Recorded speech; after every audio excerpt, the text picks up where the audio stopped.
Some people say their happiest moments are when their children are born or when they meet their partner, maybe when they finish university. But no, none of that is true, because my happiest moment was last weekend and 21 hours of straight rugby. And you know what? It's going to happen all again this weekend.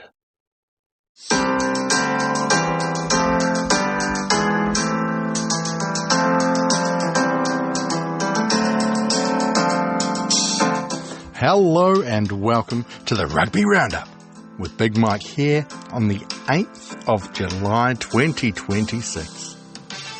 It's my brother's birthday. I should probably message him. Anyway, my name's Big Mike here at Big Mike Rugby, and we're here to talk all about all the results and everything coming up in our beautiful game.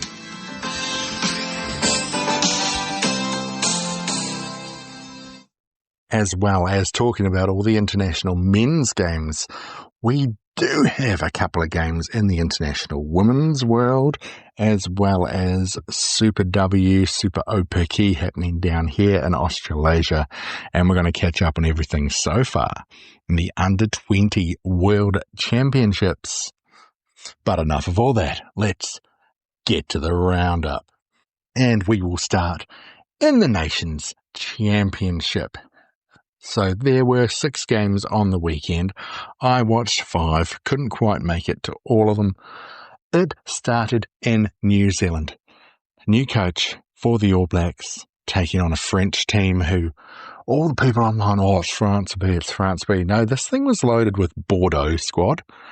And with that Bordeaux team, you can never count this as a French B squad. Anyway, beautiful first half. It was 19-13. After the first half, the All Blacks conceded a try very early in the second minute. Also got a yellow card to Ruben Love in that too. But when he came back on the field, the All Blacks had scored a try of their own. Second half started with the French scoring a converted try, but then a couple of minutes later, the All Blacks went ahead again with their own try. Bounced back to a French one, then an All Blacks one, then a French one. Anyway, this one finished All Blacks 34, Les Bleus 32. Our next game took us to Tokyo. The mighty Cherry Blossoms of Japan taking on the Azzurri of Italy. They scored first. Italy went up 7-0 before the Japan juggernaut, as I like to call it, this completely classy squad, entered half-time 17-10 ahead, and Italy could not score any points in the second half. Japan getting a famous 27-10 victory over Italy, biggest victory over Italy ever. Tense one then in Sydney as a disappointing Irish took on a disappointing Wallabies. So it was very back and forth in the first half, and after a dubious it looked forward try to Ireland from the final pass. It was 24-19 to the Wallabies. It should have been 24-12. Essentially what happened was the Wallabies were up 31-26. They missed a penalty from the sideline. With 2 minutes left, Ireland scored after putting on a lot of pressure. The conversion took them up 33-31. And unfortunately for Australia, a missed penalty in the 82nd minute meant that Ireland won this one 33-31 and were the first victors from the Six Nations. Then Cardiff. It was Fiji taking on Wales. The first half was all about Fiji dominance, but they couldn't finish the job. They went up early 7-0. It was 10-all at half-time. They should have you would say 2 or 3 tries at least in that first half were left out there with poor passing and poor handling. Wales went up quick in the second half. It was 22 points to 10. Then it was a bit back and forth. With 15 minutes left, it was 25-24 to Wales. But they did score 2 converted tries to finish this one 39-24 victors over Fiji, a team who will be looking at this game as a missed opportunity. Then we go to Ellis Park as South Africa were hosting England. This one started crazy. After 12 minutes, it was 17-0. 3 tries on the board. England scored a couple, made it 17 points to 14 at the half.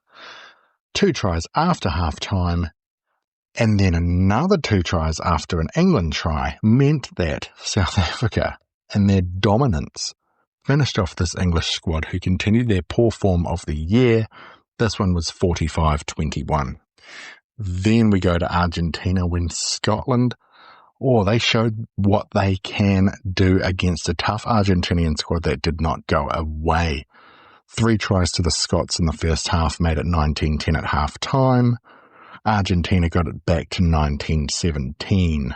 Then 4 more tries in the second half meant that with 5 minutes left, it was 47 points to 24. Scotland win it. But Argentina, again, 2 more tries, they made it a bit more respectable. It was 47-38 to the Scots. It was a score that made it look close, but in reality, Scotland had this one, and Argentina were just pests that were never quite in it, but did not go away. So there's a Northern Hemisphere and a Southern Hemisphere table. Remembering, of course, that at the end of the year, the teams that finish first in each face each other for the championship. After their victories on the weekend, Wales, Scotland and Ireland lead the North, with South Africa, New Zealand and Japan leading the South, even though Japan is in the North. But we ignore that part because they're representing the Pacific. The Six Nations squads went 3 out of 6. The Rugby Championship squads went 2 out of 4. And the Pacific Nations Cup squads went 1 from 2. So let's look forward to this upcoming weekend in the Nations Championship. Opening game is 3:10 Australian Eastern Time. It's 5 o'clock local time in Wellington as the All Blacks host Italy. Italy have won just 1 game out of their last 5, and that was against England in the Six Nations. All Blacks have lost just 1 game out of the last 5, and that was to England, the end-of-season tour. The last game between these two was in November of 2024, and it was 29 points to 11 to the All Blacks. The one before that was that absolute massacre in the World Cup, 96 points to 17. Italy have beaten everyone, but Italy have not beaten New Zealand. And it's looking like it will continue with that streak this weekend. Then, late afternoon, early evening game in Australia as the Wallabies, who have lost their last 5 games, take on the French, who were your Six Nations champions and have got a few Toulouse players returning to the squad. The last game between these two was in 2025 in November last year. It was close before the French ran away with it, 48 points to 33. This one is at Suncorp, though, the Wallabies' spiritual home, where they get the most done. Last time the Wallabies beat France was in 2021. France sit 4th in the world rankings. Wallabies still sit in 8th. If the Wallabies' attack from the first half against Ireland turn up, well, the Wallabies may be in with a chance. France will be going into this one as the favourites. Then, and I'm angry about this one, Japan are hosting Ireland in Newcastle, New South Wales, Australia. Ireland couldn't be bothered making the trip to Japan. Can't help but feel like the home nations get some special treatment in these sort of competitions. Anyway, Ireland are running on a bit of form now. They finished that Six Nations with 4 victories in a row, and they came from behind to beat the Wallabies on the weekend. Japan, their last 2 games, victory against Georgia and a victory against Italy. Ireland are the next step up. The last game between these two, end of last year, 41 points to 10. The most famous game between these two was in the World Cup of 2019, where Japan got the victory, 19 points to 12. Ireland sit third in the world. Japan holds on to 12th. They should probably be a bit higher after beating Italy, to be fair. Probably a strong Irish showing in this one, but don't be surprised if Japan head into half-time as your leaders, as they have had some very strong starts in recent matches. Then, let's go to the game Fiji is hosting. It is England versus Fiji, and England. Now, England are on a 5-game losing streak. Fiji just lost to Wales. We need Fiji's last passes to go to hand and a bit of their instincts to turn away for a bit of logic. England have travelled back from South Africa. They've got to go to Argentina next week. England will be tired. England will be beaten. They will be bloodied. But they should get up for this one.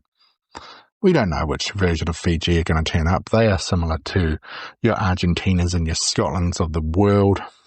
Last time these two teams met was last year. It was 38-18 to England. That World Cup quarter-final was the time before that in 2023. The time before that, England lost to Fiji in England. So Fiji can do it, but will they? Most likely not. Let's hope they do. Scotland just got a big victory in Argentina, but they're heading to Loftus and taking on the world champs. South Africa are on an absolute roll. Scotland, though, do have a bit of momentum from the Six Nations, where they beat England, Wales and France, but also that victory in Argentina last weekend. The last match between these two was 2 Novembers ago in 2024, with the Springboks winning 32 points to 15. Expect another Springbok victory this weekend. Last game of the weekend. Poor Wales. They played at home, and now they're in Argentina. And this is an Argentina squad that is hurting after that loss to Scotland. But it's a Wales team that's got a bit of momentum. They beat Italy, they beat the Barbarians, and now they have beaten Fiji 3 games in a row, 2 test matches in a row, for the first time since the 2023 World Cup. You would expect, based on world rankings, with Argentina sitting at 5, Wales sitting at 11, plus Argentina being at home, that they take this one. But hey, you never know, maybe the Welsh are resurgent after all. Although they did look like they should have lost to Fiji. So that is our Nations Championship. Now let's talk about the Nations Cup. And dare I say, these games, in terms of closeness, in terms of tightness, in terms of fight, were better than the Tier 1 games. Let's have a look. Started with Uruguay hosting Georgia. This one was really fun. Uruguay started with a try. Georgia scored 20 unanswered. It was 20 points to 15 at half time. Uruguay went up in the second half, 22 points to 20. But then Georgia just piled it on. 79th minute, they got a try. Uruguay did get one after, at 83 minutes. It was close. It was 41-34, but that second half for Georgia really ran away with it. Then Hong Kong, who look like they're going to be the easy beats in this competition, they took on a Samoa squad who want to prove a point. It was 38-7 to Samoa at half-time, before Hong Kong scored a couple of tries for themselves to open the second half. Samoa finished this one strong. It was 66 points to 19. Chile and Romania was fun. This one was in Santiago. Romania they got so close after 60 minutes. It was 34-31. Chile over Romania. Romania were playing catch-up for the whole game, but then 2 tries converted to Chile meant they won 48-31. Then the big surprise of the weekend, it was Tonga taking on Zimbabwe. Tonga got up 19-5 at half-time, before Zimbabwe scored 3. That's right, 3 unanswered tries of their own and were leading 26 points to 19. Tonga were classy though. They finished this one with a couple of tries of their own and a penalty. And dare I say they escaped. It was Tonga 36, Zimbabwe 26. Great show by the Sables. Okay, game of the weekend. It was Canada hosting Spain. So, Spain try, Canada try, Spain try, Canada try, Spain try, Canada try. 21 all, not a single missed conversion. 21 all at halftime. Spain try, then 2 Canada tries, then a Spain try. It was 35 all. Again, no missed conversions with 10 minutes left. 2 minutes left, Spain converted try. Then 3 minutes. 3 minutes after the 80th hit, Canada scored a try. Their first 5 went down, injured himself in the play. Fella who hadn't even touched the ball had to kick it. He got the conversion. It was 42 all. Canada looked like the stronger team, but Spain, flamboyant, fun. Fantastic. Okay. Then the USA hosted Portugal. Another close game, but not as pretty at all. Portugal went into this one as the stronger team. They scored 2 tries, conceded 1. A yellow card each way. Then, towards the end of the first half, Portugal, red card. The USA scored a try. It was 21-19 to the USA at half-time. Both teams got some penalties. A converted try for Portugal with 15 minutes left got them up 29-27. Then another red card. It was tight, it was scrappy, it was ugly. Then with a minute left, the USA got a 3-pointer. They won 30-29. Highlight of this game, line-out drive for the USA. A maul. They were very short end zones, let's be real. He went over the try line. Then he went over the dead ball. Then he put the ball down. And he missed out on scoring a try. Poor bugger. So Nations Cup table. Well, this one's a bit different. There's going to be a champion in the Americas Pacific pool and a champion in Europe, Asia, Africa pool. Georgia were the only Europe, Africa, Asia team to win, whereas Uruguay did not win. They lost in the Americas Pacific pool, and Canada, of course, had that draw. Top of the table is Samoa. Top of the table is Georgia. Okay, what games do we have this weekend? Uruguay and Romania, 2 teams that lost last weekend. They will be facing each other in Uruguay at Estadio Charrua. Last 5 games between these two, Uruguay have won, believe it or not. The last game between them was in November last year, and it was 31-21 to Uruguay, who sit 15th in the world rankings. Romania sits 22nd. Then Georgia versus Samoa. For Samoa, this will be the big test, taking on the absolute favourites of this competition. Don't know if they can do it. But in saying that, the last time these two teams met, which was 3.5 years ago, Samoa did win. They are a team on the rise. Georgia, again, are a team that are pissed that they're not in the bigger competition. I think Uruguay get the win, and I think Georgia get the win as well. Then Spain hosts Tonga.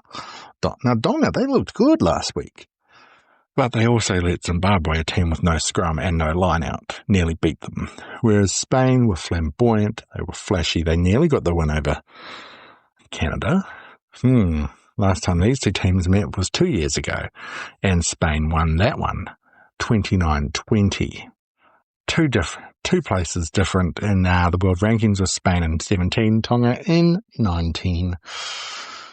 It's going to be close, but Spain 7 and under. Then Chile versus Hong Kong. Chile should win this one. They're at home.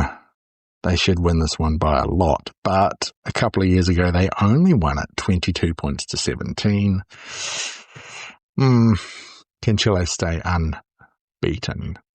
USA versus Zimbabwe. This one's curious. Yes, the US did beat Portugal, but Portugal had 2 red cards. Zimbabwe, if they fix that line out, hey, I reckon they could take this one. And wouldn't it be fun if they did? And you know what? I think my research says that these two teams have never played each other. First time game, how exciting. Where are we playing? American Legion Memorial Stadium. You know the one. And finally, Canada versus Portugal.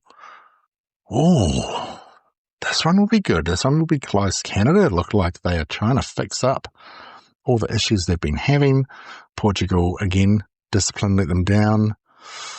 Can they get the job done? End of last year in November, Portugal did win this one 33-27. Canada are hosting this game, though. I think Canada might take it. Just. Now to the Under-20 World Cup, an expanded 16-team competition. We have just finished pool play. South Africa won their pool, unbeaten. Wales and Georgia behind them have qualified for their spot. So essentially how this works, the winner goes into the semis, the next place team goes 5th to 8th, then we've got 9th to 12th, and the last place team goes to 13th and 16th. Last place in that pool was Uruguay. After 3 games, minus 197. Now, New Zealand, not very convincing, but they did win all their games with a bonus point. Some were a bit closer than we hoped. Scotland came second, Italy third, Japan last. England also maxed out. They finished their pool on top. Argentina second. Argentina look really good. Ireland third. Quite disappointing for them. USA in 4th. France finished top of their pool over Australia, Fiji, and Spain. France this morning beating Australia 34-29 to secure their spot. England beating Argentina 40-38. So some very close games here. Semi-finals taking place early next week. France taking on New Zealand and South Africa taking on England. Familiar squads. Wonder who's going to take it out. It's really hard with under-20s to judge how they are going. Georgia, our hosts, are in the 9th to 12th bracket and taking on Italy. Round 4 results in Super Aupiki. Matatu bet Chiefs Manawa 41-24, and the Blues women went down again, this time to Hurricanes Poa 45-30. Blues are just holding on to second spot. Matatu looking very comfortable up the top. We've got 2 games left, and it's Matatu versus the Poa, and the Blues taking on the Chiefs. Now Super W round robin finished. The Western Force beat the Brumbies 36-20, and the Waratahs lost again. That's not like the Waratahs of the last few years. They lost to the Reds 26-19. Reds have snuck into the top 4 with just 1 victory. So, semi-finals, well, they're not this weekend, so we don't really care. But they will be the Drua hosting the Reds and the Western Force hosting the Waratahs. What are the chances that the Tars are going to come back and take this one anyway? And finally, we do have some women's international results. Last weekend, it was the Springbok women hosting the USA. They were up 34-0 before the US scored 3 converted tries. This one finished 34-21, and they do it all again this weekend. Okay, it is time for Big Mike's Big 3 games. If you've only got time to watch one, follow one, see one, whatever, hey, maybe make sure it's one of these guys. Obviously, wherever you are in the world, you're probably going to watch your team. That's cool. But there are 3 games this weekend that I think will have a little bit of spice.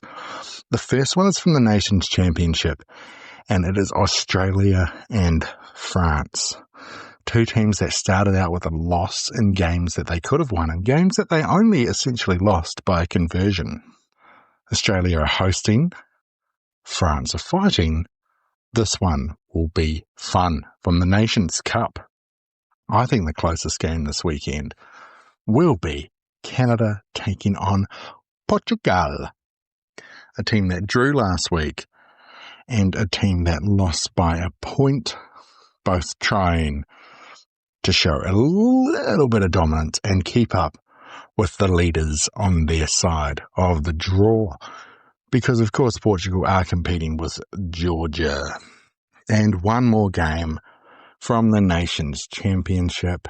You know what? I'm going to say Japan versus Ireland. Ireland, even though they got the win, that's not the Ireland that we're used to.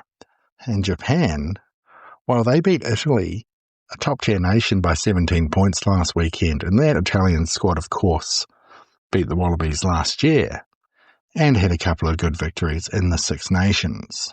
So, Japan versus Ireland, the neutral ground. Eddie Jones is back after his suspension.